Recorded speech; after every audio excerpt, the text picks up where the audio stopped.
Hi, it's me again with Corel Tips and Tricks, and I just did a video just a few minutes ago, and somebody's already asked me. And I didn't really mean to, but I had this star on the page, and somebody asked me how I created that star. Well, I just did it with the blend tool, so we're going to grab the star tool, holding down the control button, which gets us a perfect star, and we're going to turn that star blue, or any really color. I'm going to take away the outline by right-clicking. Now I'm going to Control D and make a duplicate while holding down the Shift key to have it grow from the center. And then I'm going to turn that star blue, a light blue. And you can pick whatever colors you want. These are two separate objects.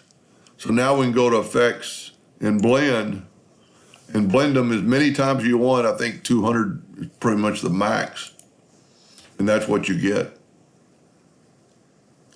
Pretty cool effect, and you could change that. You could, make that inner star, hold down the Shift so it'll grow from the inside out, make it quite a bit smaller.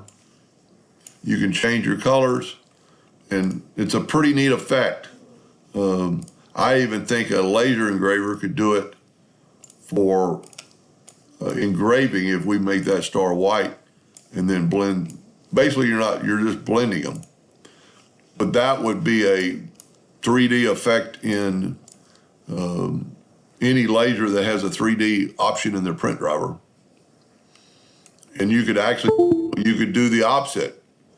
You could make this, I touched my thumb drive or something, make this white,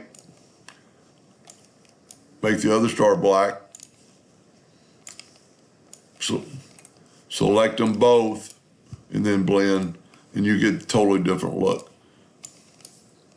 Anyway, I hope that answered their question.